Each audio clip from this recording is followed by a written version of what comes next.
Good morning. My name is John Olbrich. I'm a teacher at the University of Tsinghua in Beijing.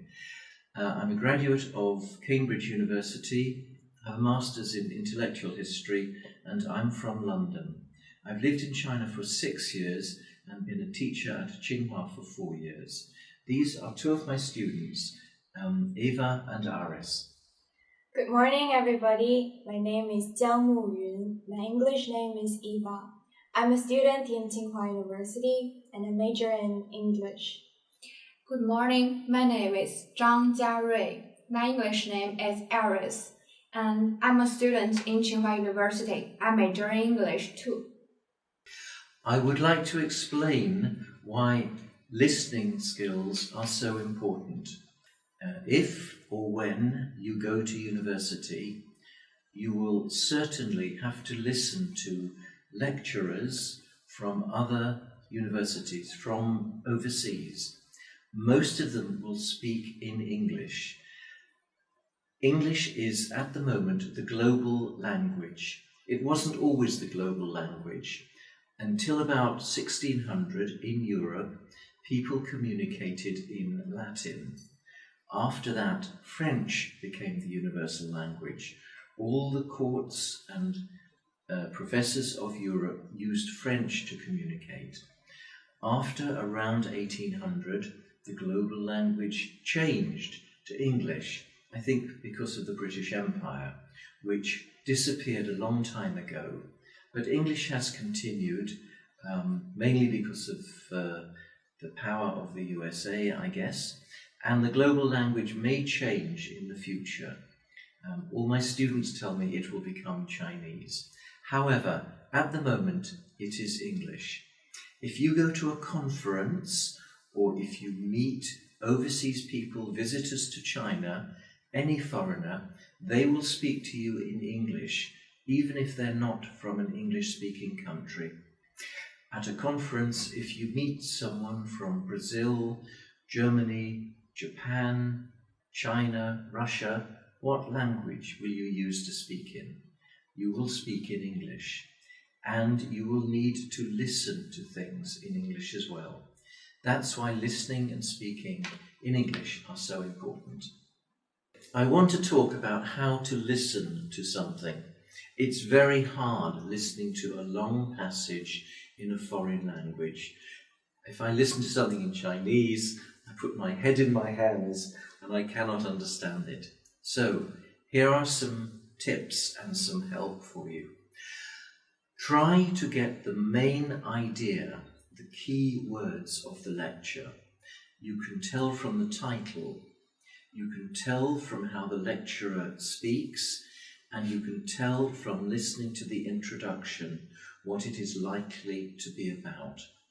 Take notes, write down on a piece of paper the main words that you hear. If you have a long passage, more than 10 minutes, divide it up. Listen to 1 or 2 minutes, and then listen again. That is always the best way to listen. Do you have any questions? Yes, sir. How can we actually identify what are the most important points? Listen for the key words. How do you know what the key words are? You know because the speaker will often say them more slowly, or emphasize them, or will give a signal. Now I'm going to talk about traveling to New York, for example. Yeah, and shall we take notes when listening? Yes, it's essential to take notes. You do not have to write down every single word. Just write down the main points, especially at the beginning. Now, I want to talk about chairing a discussion meeting. That means leading a discussion. It's not important for you to get every word correct, so don't worry so much about speaking. I know that for the Gaokao, everybody is taught to speak perfect English. It's not important. I travel in China a lot, and my Chinese is terrible, but I manage to communicate. In the same way, with a group of international people, the important thing is to communicate. So please don't be nervous about speaking in English. Before you have a discussion meeting, it's important to prepare. So prepare an agenda. Know what you're going to say. Second thing, assign somebody to take notes of the discussion. You can't lead a discussion yourself and take notes. Right. Do you have any questions? I want to ask how to set a firm agenda. Okay, an agenda, Latin word, it means things to be done. So just think about the topic of discussion and write some notes. And what should we do during the meeting? Okay, during the meeting, make sure it starts on time. Explain what the purpose of the meeting is. Keep to the agenda. Make sure everybody can speak. So if somebody's very quiet, say, for example, Sarah, have you got anything to say? Iris, you haven't said anything yet. What is your view? Make sure your note taker is taking notes and check on the time. Because if you have 20 minutes, nobody will thank you if you run over time. Okay. And there is anything to do after the meeting? Yes, thank everybody and get some comments and feedback from people. Do you have any questions? When we are chairing a discussion, how can we welcome the audience? Okay, welcome the audience by using normal, polite language. Good morning or good afternoon. Ladies and gentlemen is very polite, maybe over-polite nowadays. Thank people for coming, welcome them. Good phrase is, it's good to see you all here. And how can we state our purpose of the conference? Okay, you simply say, the purpose of this discussion is to blah, blah, blah, whatever it is. Or you can say, I'd like to inform you about, during the next few hours, we'll talk about something or other. Or the purpose of the meeting is to discuss, or first of all, let me outline what we intend to do. And about to begin a discussion, and how can we do that? Okay, some examples are, I think we should begin by discussing how to do something. To begin, we might spend a few minutes discussing. Do you have any questions? Yes, should we invite the audience to raise some questions? Yes, indeed. You can do it independently. Say, are there any questions? Is there any specific question you'd like to address? Is there anyone who'd like to comment on? I'm going to add something. It's important in a discussion to be able to interrupt. So you can use language like, excuse me, I would like to raise a question. Or, can I point out that, blah, blah, blah. And people are often very nervous about doing that, but it's very important.